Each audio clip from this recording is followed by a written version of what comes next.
Bismillahirrahmanirrahim. Assalamualaikum warahmatullahi wabarakatuh. Sahabat yang beriman, dalam sejarah Islam, Ainul Hayat merupakan mata air kehidupan yang berkaitan dengan kisah Nabi Khidir alaihissalam. Sudah dikenal oleh banyak ulama terdahulu bahwasannya penyebab Nabi Khidir dipanjangkan umurnya adalah karena meminum air Ainul Hayat. Berdasarkan beberapa ahli tafsir, Ainul Hayat merupakan air kehidupan yang bisa memperpanjang usia manusia. Siapapun yang meminum airnya, diyakini akan memiliki kehidupan abadi selama di dunia hingga hari kiamat. Namun keberadaan Ainul Hayat sendiri masih menjadi misteri hingga saat ini. Beberapa sumber menyebutkan tidak ada satupun yang mengetahui di mana letak persisnya Ainul Hayat kecuali Nabi Khidir alaihissalam sendiri.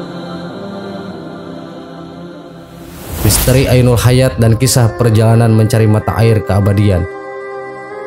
Kisah Nabi Khidir yang bisa berumur panjang karena meminum Ainul Hayat bersumber dari sebuah riwayat As-Salabi yang berdasarkan pada Imam Ali radhiyallahu dalam kitab Bada'i Az-Zuhur. Pada riwayat tersebut dikisahkan tentang keagungan Raja Iskandar Dzulkarnain. Dzulkarnain merupakan raja agung yang mampu menaklukkan dunia timur dan barat. Meski kekuasaannya luas, tidak lantas menjadikan dirinya sombong dan semenak-menak.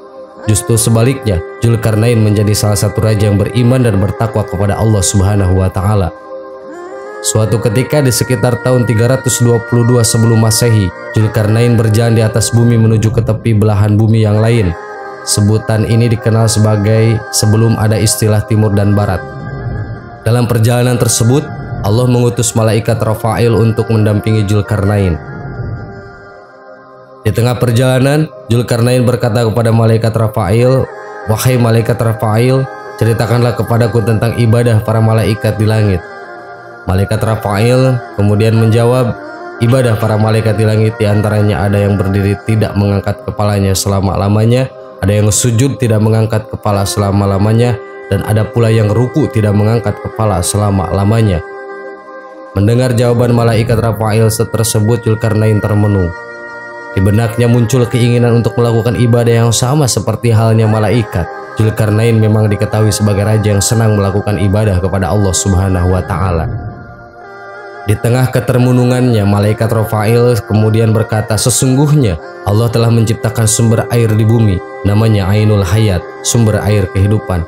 Barang siapa yang meminumnya seteguk, maka tidak akan mati sampai hari kiamat, atau sehingga ia memohon kepada Allah agar dimatikan." Dzulkarnain menjadi penasaran dan bertanya lagi kepada malaikat Rafail, "Apakah kau tahu di mana tempat Ainul Hayat itu?" Malaikat Rafail pun menjawab bahwa sesungguhnya Ainul Hayat itu berada di bumi yang gelap. Setelah mendengar penjelasan malaikat Rafail tentang Ainul Hayat, maka Dzulkarnain segera mengumpulkan para alim ulama dan bertanya kepada mereka tentang Ainul Hayat, tetapi mereka menjawab, "Kami tidak tahu kabarnya." Namun ada seorang alim di antara mereka yang menjawab, "Sesungguhnya aku pernah membaca di dalam wasiat Nabi Adam. Ia berkata bahwa sesungguhnya Allah meletakkan Ainul Hayat di bumi yang gelap." Ketika Dzulkarnain bertanya di mana tempat bumi yang gelap itu, orang alim itu pun menjawab lagi, "Di tempat keluarnya matahari." Menurut beberapa penafsiran, orang alim yang dimaksud tersebut adalah Nabi Khidir yang ikut dikumpulkan Dzulkarnain bersama orang-orang alim lainnya. Nabi Khidir kemudian menjadi salah seorang yang diajak Dzulkarnain dalam ekspedisinya mencari sumber mata air Ainul Hayat tersebut. Nabi Khidir pun diketahui menjadi salah satu yang memimpin pasukan. Mengutip Janibal Ma'rifat oleh Dafiq Rahman, mereka menempuh perjalanan jauh untuk mencari Ainul Hayat hingga menjumpai tempat keluarnya matahari tepat pada arah kiblat. Mereka diketahui melakukan perjalanan selama 12 tahun. Begitu sampai di tepi bumi yang gelap itu, dikisahkan gelapnya seperti asap, bukan seperti gelapnya waktu malam. Kemudian Dzulkarnain masuk ke tempat tersebut dengan didampingi oleh Nabi Khidir. Saat mereka berjalan, Allah memberi wahyu kepada Nabi Khidir, "Sesungguhnya Ainul Hayat itu berada di sebelah kanan jurang dan Ainul Hayat itu aku khususkan untuk kamu." Setelah mendapatkan wahyu tersebut, kemudian Nabi Khidir berjalan menuju ke sebelah kanan jurang dan didapati olehnya Ainul Hayat yang dicarinya itu. Nabi Khidir lantas melepas pakaiannya dan menuju Ainul Hayat tersebut untuk mandi dan meminum airnya. Setelah mandi dan minum air, ia pun menemui Dzulkarnain yang tidak pernah tahu kejadian tersebut. Sementara Zulkarnain dikisahkan berkeliling selama 40 hari di tempat yang gelap gulita itu tanpa berhasil menemukan letak Ainul Hayat. Sejumlah ahli tafsir menyebutkan berkat Ainul Hayat tersebut, Nabi Khidir diketahui masih hidup dan keberadaannya masih ada di bumi hingga saat ini. Kisah perjalanan mencari Ainul Hayat tersebut juga ditafsirkan dalam kitab Al-Futuhal Al-Ilahiyah, namun kisah ini juga memiliki beberapa penafsiran yang berbeda. Dalam tafsir An-Nasafi disebutkan Zulkarnain pada mulanya mengetahui tentang Ainul Hayat dari kitab-kitab terdahulu, bahwa salah seorang putra Sam pernah minum dari Ainul Hayat lalu dia hidup abadi hingga hari kiamat. Penafsiran itu berbeda dengan tafsir mengenai Zulkarnain yang mengetahui tentang Ainul Hayat dari malaikat Rafael dan Nabi Khidir. Pada dasarnya, tidak ada hadis sahih perihal kepergian Zulkarnain dan Nabi Khidir dalam mencari Ainul Hayat. Kisah ini juga dituturkan dalam Israiliyah, yaitu cerita-cerita yang kerap kali dibawa oleh orang-orang Yahudi yang masuk Islam. Meski demikian, sebagai ulama pendapat bahwa Ainul Hayat itu memang ada dan Nabi Khidir masih hidup hingga kini. Di antara ulama-ulama tersebut yang mempercayai tentang ini yaitu As-Suyuti dalam kitab Qasais, Wabil Amunabi dalam Mubtada, Imam An-Nawawi dan lainnya. Sahabat yang beriman, itulah perjelasan atau mengenai sejarah Ainul Hayat. Wallahu a'lam. Wassalamualaikum warahmatullahi wabarakatuh.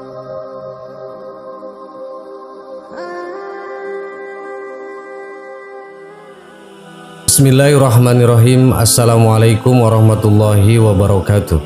Sahabat yang beriman, pernikahan merupakan salah satu ibadah yang sangat dianjurkan oleh Rasulullah. Dalam agama Islam, menikah adalah sesuatu yang mulia dan suci di mata Allah, sehingga harus dijalankan dengan sebaik-baiknya. Islam mengajarkan setiap umatnya untuk melakukan sesuatu berdasarkan landasan syariat, tidak terkecuali dalam kehidupan berumah tangga.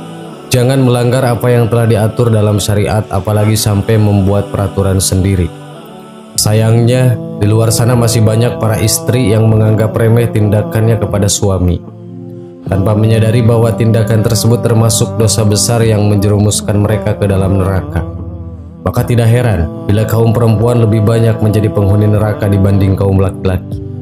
Sabda Rasulullah SAW, "Aku diperlihatkan neraka, ternyata kebanyakan penghuninya adalah wanita disebabkan mereka kufur." Ada yang bertanya kepada Rasul, apakah mereka kufur kepada Allah? Beliau bersabda, mereka kufur kepada suaminya, kufur terhadap kebaikannya. Seandainya kamu berbuat baik terhadap seseorang dari mereka sepanjang masa, lalu dia melihat satu saja kejelekan darimu, maka dia akan berkata, "Aku belum pernah melihat kebaikan sedikit pun darimu." Hadis riwayat Bukhari dan Muslim. Berikut 10 dosa besar istri terhadap suami menurut Islam. 1. Menentang segala perintah suami. Di dalam rumah tangga, sudah kewajiban bagi seorang istri untuk patuh dan taat kepada suami, asalkan masih termasuk di jalan yang baik dan tidak melanggar perintah agama. Apapun perkataan suami harus dituruti oleh sang istri. Sabda Rasulullah, tidaklah seorang perempuan menunaikan hak Tuhannya sehingga ia menunaikan hak suaminya. Hadis riwayat Ahmad dan Ibnu Majah. Dari hadis tadi dapat disimpulkan bahwa perempuan yang berstatus sebagai seorang istri harus taat kepada suaminya dengan mengharap ridho Allah. Menentang perintah suami termasuk dosa besar bagi istri. 2. Tidak menemani suami tidur. Pasangan suami istri senantiasa diwajibkan untuk selalu tidur bersama selama situasi dan kondisi masih mendukung. Dengan kata lain, jika seorang istri ingin tidur sendirian atau tidur bersama anak-anaknya, maka ia harus meminta izin terlebih dahulu kepada suaminya. Tidak menemani suami tidur dapat membawa istri kepada dosa besar. Sebagaimana dari Abu Hurairah, Rasulullah bersabda, bila seorang istri semalaman tidur terpisah dari ranjang suaminya, maka malaikat melaknatnya sampai subuh. 3. Menolak ajakan suami untuk berhubungan intim. Dalam ajaran Islam, Allah sudah mengatur bahwa manusia diciptakan berpasang-pasangan. Seorang perempuan ditakdirkan untuk menikah dengan seorang laki-laki guna memperoleh keturunan. Dua sejoli yang sudah sah di mata Allah sebagai pasangan suami dan istri, maka dianggap sudah halal untuk berhubungan intim. Seorang istri yang menolak ajakan suami untuk berhubungan badan, berarti dia sama saja membuka pintu laknat dari Allah terhadap dirinya. Namun harus diingat bahwa seorang istri tetap memiliki hak untuk menolak ajakan suami apabila ia sedang sakit, nifas, haid, atau sedang dalam uzur lainnya. Jika sedang mengalami hal tersebut, maka seorang istri akan dimaafkan oleh Allah dan tidak berdosa. 4. Memberatkan beban suami dalam tugas mencari nafkah bagi keluarga. Kewajiban utama seorang suami dalam rumah tangga adalah mencari nafkah atau rezeki halal untuk mencukupi kebutuhan keluarga. Rezeki di dunia sudah diatur semuanya dengan baik dan secara rata oleh Allah, sehingga tinggal bagaimana suami berusaha mencarinya. Sebagai istri, jangan pernah memaksa meminta lebih dari suami. Terimalah hasil jerih payah suami selagi cukup untuk menghidupi keluarga. Karena sesungguhnya rezeki yang didapatkan secara halal sungguh besar keberkahannya dibanding rezeki yang tidak halal. Memberatkan beban suami dalam mencari nafkah termasuk dosa besar dan dilarang oleh Allah Subhanahu wa Ta'ala. 5. Menjerumuskan suami untuk melakukan hal-hal yang dilarang oleh Allah Subhanahu wa Ta'ala. Tak hanya berbakti dengan menghormati suami, seorang istri juga memiliki tugas untuk menjaga suaminya. Istri yang soleha harus mengingatkan suaminya untuk selalu berada di jalan kebaikan yang diajarkan oleh Allah Subhanahu wa Ta'ala kepada umatnya. Bila seorang istri gagal melaksanakan perintah tersebut dan bahkan menjerumuskan suaminya ke hal-hal yang dilarang oleh agama, maka keduanya telah berbuat dosa besar sehingga mengantarkan mereka berdua ke neraka Allah. 6. Mengesampingkan kepentingan suami dan mengutamakan kepentingan orang lain. Dalam kehidupan rumah tangga, seorang istri dianjurkan untuk mengutamakan kepentingan suami di atas kepentingan yang lain. Hal ini tertera dalam sabda Rasulullah pada hadis berikut ini. Dari Aisyah radhiyallahu an, saya bertanya kepada Rasulullah, siapakah yang mempunyai hak paling besar terhadap seorang wanita? Sabdanya, suaminya. Saya bertanya lagi, siapakah orang yang paling besar haknya terhadap seorang laki-laki? Jawabnya, ibunya. Hadis riwayat Bajar dan Hakim. Dari hadis tadi dapat diambil kesimpulan bahwa seorang istri wajib untuk mementingkan suaminya dibandingkan kepentingan orang tuanya. Istri harus meminta izin dari suaminya jika ingin melaksanakan kepentingan orang tuanya, sebab surga istri mengalir dari suami. 7. Tidak bersedia merawat suami yang sedang dalam kondisi sakit. Persis seperti penjelasan sebelumnya, kepentingan suami harus didahulukan dibandingkan dengan kepentingan orang lain. Kewajiban seorang istri untuk mendampingi suami harus dilaksanakan setiap saat, baik suka maupun duka. Oleh karena itu, istri diwajibkan untuk menemani sekaligus merawat suami yang sedang dalam kondisi sakit. Jika ia menolak merawat suami ketika sakit, maka sang istri sama saja sudah berbuat dosa besar yang dilarang oleh Allah Subhanahu wa Ta'ala. 8. Pergi dari rumah tanpa izin dan sepengetahuan suami. Tindakan yang satu ini memang dinilai cukup sepele, sehingga banyak orang yang melakukannya karena tidak sadar bahwa ini termasuk dosa besar. Dalam Islam, sudah tugasnya seorang istri untuk mendampingi suami dengan mengurus keperluan rumah tangga.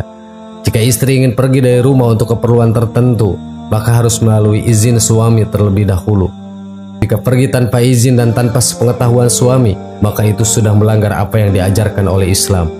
Dengan demikian, ia sudah berdosa dan dianggap durhaka kepada suaminya. 9. Tidak menolak ketika disentuh oleh laki-laki lain. Seorang perempuan yang sudah terikat dalam sebuah pernikahan, maka ia telah menjadi mahram bagi suaminya. Ini berarti perempuan yang telah bersuami menjadi haram jika disentuh oleh laki-laki lain yang bukan mahramnya. Istri yang tidak menolak sentuhan dari seorang laki-laki sudah termasuk dosa besar dan durhaka kepada suami. Hal tersebut tertera dalam surat An-Nisa yang berbunyi berikut ini.